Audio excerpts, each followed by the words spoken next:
నమస్తే వ్యూవర్స్.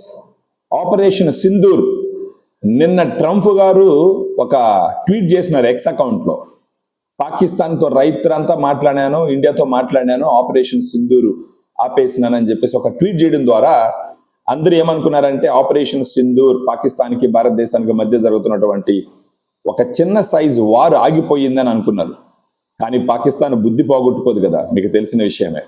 అది దాని తోక ఎప్పుడు వంకరగానే ఉంటుందన్నమాట. ఎంత చక్కగా తీసినా సరే అది మళ్ళీ వంకరగానే చుట్టుకుంటుంది. అసలు first of all operation Sindoor ఆగిపోయింది, రెండు పార్టీలు ఒప్పుకున్నాయి అని ట్రంప్ గారు చెప్పినప్పుడే మనం ఒక విషయం ఆలోచించాలి. ఏంటంటే పాకిస్తాను అప్పటికప్పుడు కాళ్ల బేరానికి వచ్చింది అని అంటే కారణం ఏంటి అని అంటే నిన్న ఉదయం మన భారత సైన్యం వాళ్ళ మేజర్ ఎయిర్పోర్ట్లు అన్నిటిని భయంకరంగా దెబ్బతీసింది అనమాట. దాని తర్వాత కనీసం కొంత గ్యాప్ తీసుకోవడానికో లేకపోతే ఇప్పుడు గాన భారతదేశాన్ని ఆపకపోతే మనం పూర్తిగా నాశనం అవుతుందని చెప్పేసి భయపడి ట్రంప్ని వచ్చేసి బతిలాడుకోవడం జరిగింది. కానీ ఈరోజు నరేంద్ర మోడీ గారు చెప్పిన విషయం ఏంటంటే ఆపరేషన్ సింధూర్ ఆపట్లేదు అని చెప్పడం జరిగింది.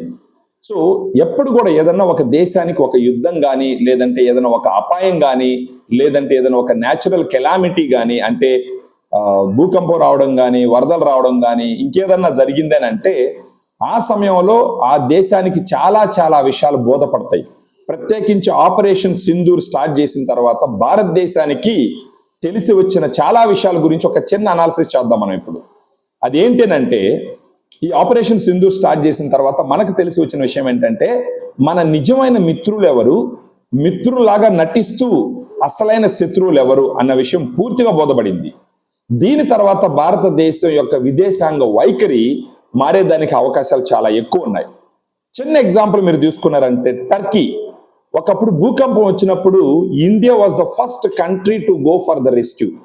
వెంటనే ఇండియన్ ఆర్మీ కానీ ఇండియా నుంచి అంతా ఆ న్యాచురల్ కెలామిటీ వచ్చినప్పుడు వాళ్ళకు ఒక సహాయంగా పోయింది. కానీ ఇప్పుడు ఆ టర్కీ ఏం చేసింది, పాకిస్తాన్కి డ్రోన్లు సప్లై చేసింది, వాళ్ళ షిప్పులు తీసుకొచ్చింది. సో టర్కీ ఇన్ని రోజులు మన మిత్రుడు అనుకున్నప్పటికీ కష్టకాలంలో ఎవరు మిత్రుడు ఎవరు శత్రువులు ఎందుకు క్లియర్గా తెలుస్తుంది. ఇప్పుడు ఆ టర్కీ విషయం అది తెలిసింది. Next Azerbaijan. ఇది ఒక చిన్న దేశం. ఈ దేశానికి ముఖ్యమైన జీవనోధారం ఏంటి అని అంటే ఒక పర్యాటక రంగం. ఆ పర్యాటకానికి కూడా ఎక్కువగా వెళ్ళేటటువంటి వ్యక్తులు ఎక్కడి నుంచి అంటే ఇండియా నుంచి. వాళ్ళు కూడా ఎవరికి సపోర్ట్ చేసినారు, పాకిస్తాన్కి సపోర్ట్ చేసినారు. అర్థమైంది కదా.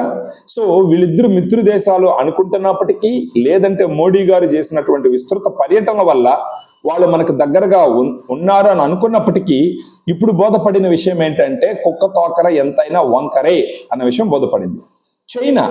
చైనా ఎప్పటికీ మనకు శత్రు దేశంగానే ఉంటుంది. కారణం ఏంటంటే ఈవెన్ చైనా కానీ యుఎస్ కానీ మనల్ని ఎప్పుడు మిత్ర దేశంగా వాళ్ళు అంగీకరించరు. చైనా ఓపెన్ గానే మనల్ని మిత్ర దేశంగా అంగీకరించదు. కానీ యుఎస్ వచ్చేసి నటిస్తూ ఉంటుంది అనమాట. మన అసలు సిసలైన మిత్రుడు ఎవరు అంటే మీకు అందరికీ కూడా తెలుసు, రష్యా ఒక్కటేనమాట. ఇప్పుడు ఈ విషయంలో మనం గుర్తించవలసింది ఏంటంటే ప్రత్యేకించి అఫ్ కోర్స్ మన ఇజ్రాయెల్ కూడా మనకి ఎన్నో సంవత్సరాల నుంచి మన మిత్రుడు. చైనా పాకిస్తాన్కి ఎన్నో ఆయుధాలు సప్లై చేసింది, కానీ వాళ్ళ అసలు పవర్ఫుల్ వెపన్స్ మాత్రం సప్లై చేయలేదు. ఎందువల్ల అయి ఉంటుంది? కారణం ఏంటంటే పాకిస్తాన్ అమెరికాతో ఎప్పుడు స్నేహంగానే ఉంటుంది. సో ఖచ్చితంగా చైనా పాకిస్తాన్ని ఎట్టి పరిస్థితుల్లో నమ్మదు. ఒకవేళ చైనా దగ్గర ఉన్నటువంటి పవర్ఫుల్ వెపన్స్ గాన పాకిస్తాన్కి ఇచ్చి ఉంటే చైనా ఏమని ఆలోచిస్తుందంటే ఈ పాకిస్తాన్ ఈ వెపన్ అమెరికాకి ఇస్తే అమెరికా వాళ్ళు వీళ్ళ ఒక టెక్నాలజీని డీకోడ్ చేస్తే వాళ్ళకన్నా పవర్ఫుల్ వెపన్స్ యుఎస్ వాళ్ళు తయారు చేస్తారేమోనన్న భయం చైనాకు ఉంది. అందువల్ల తుస్సు టపాసులాగా అంతగా ఉపయోగం లేనటువంటి ఆయుధాలను ఇవ్వడం జరిగిందనమాట. ఎవరికి? పాకిస్తాన్కి. సో చైనా ఎప్పుడు మనం అనుకోవాల్సిందే. ఇప్పుడు మనకు తెలిసి వచ్చిన విషయం ఏంటంటే పాకిస్తాన్కి చైనా మిత్రుగా ఉన్నప్పటికీ పూర్తిగా నమ్మదు. వాళ్ళ అవసరాల కోసం మాత్రం పాకిస్తాన్ వాడుకుంటారు. ఇప్పుడు ప్రత్యేకించి అమెరికా, యుఎస్, ట్రంప్ ఎంత మోడీతో స్నేహంగా ఉన్నప్పటికీ, ఎంత వెనకాల చేరు ముందరికి లాగి వెనకలాగి ఇది చేసినట్టు చెప్పినప్పటికీ, హీఈస్ మై బెస్ట్ ఫ్రెండ్ అని చెప్పినప్పటికీ, ఏది ఏమైనప్పటికీ ఇండియా అంటే అమెరికాకి ఎప్పటికీ అసూయే. ఈ విషయంలో మీరు ఒక చిన్న విషయం గుర్తించాలి. ఏంటంటే ఒక్కసారిగా నిన్న ఉదయం ఇండియన్ ఆర్మీ పాకిస్తాన్ లో ఉన్నటువంటి మేజర్ ఎయిర్ బేస్లన్నిటిని ధ్వంసం చేసినందువల్ల పాకిస్తాన్ ఇంకేం చేయలేనటువంటి సిచ్యువేషన్ లో పాకిస్తాన్ వెళ్లి ట్రంప్ ను కోరుకోగానే పాకిస్తాన్ కి మేలు చేయడానికి ట్రంప్ మధ్యవర్తిత్వం చేసి మన ఇండియాతో మాట్లాడి కొంచెం డీఎస్కలేషన్ చేయమని చెప్పి కోరడం జరిగిందనమాట.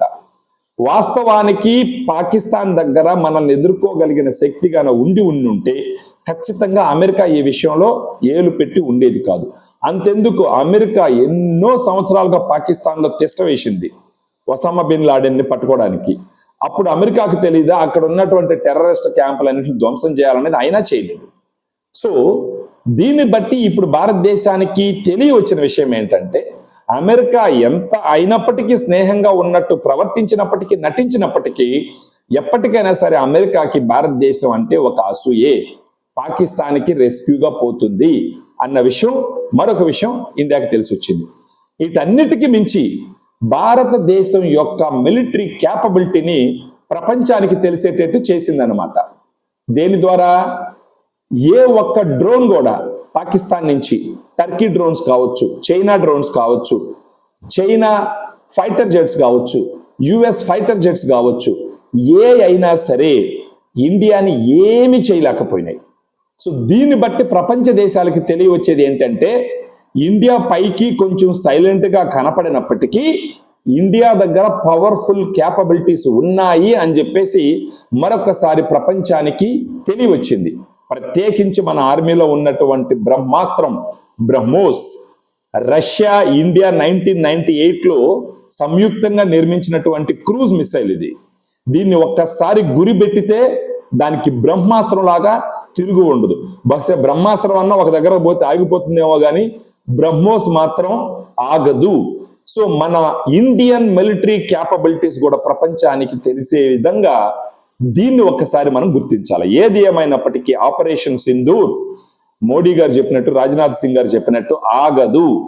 ఎవరైనా సరే టెర్రరిస్ట్ అటాక్ ఇండియా మీద జరిగిందంటే పాకిస్తాన్ నుంచి ఖచ్చితంగా దాన్ని యుద్ధంగానే పరిగణిస్తాము అని చెప్పేసి మన ఇండియన్ గవర్నమెంట్ చాలా స్ట్రాంగ్ గా చెప్తుంది. మరొక విషయం ఇప్పుడు ఏంటి అంటే, ఇక మీదట పాకిస్తాన్ గాని కవ్వింపు చర్యలు చేసిందంటే ఎట్టి పరిస్థితుల్లో ఇండియా పాకిస్తాన్ ని ఉపేక్షించదు అన్న మెసేజ్ చాలా స్ట్రాంగ్ గా ఇస్తుంది అనమాట.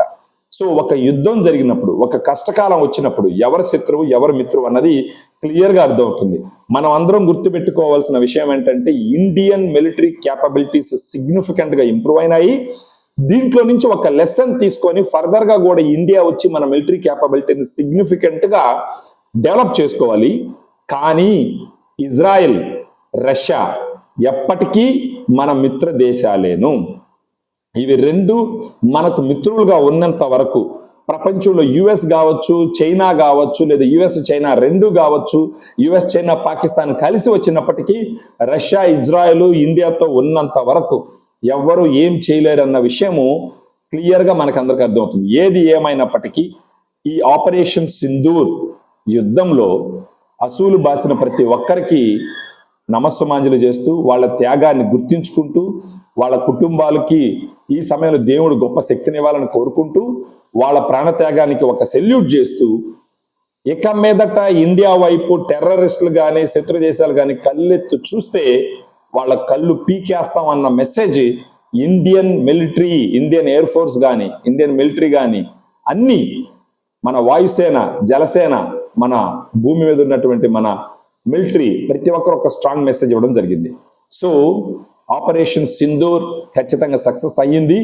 ప్రపంచ దేశాలు ఎవరైనా సరే ఇండియా వైపు కన్నెత్తి చూడాలి అని అంటే ఇప్పుడు ఖచ్చితంగా ఒక నిమిషం ఆలోచించేటటువంటి ఒక సిచ్యువేషన్ ని మోడీ గారి ప్రభుత్వం, మన భారత ఆర్మీ క్రియేట్ చేసిన దానికి మనం అందరం గర్వపడుతూ, జై హింద్, నమస్తే.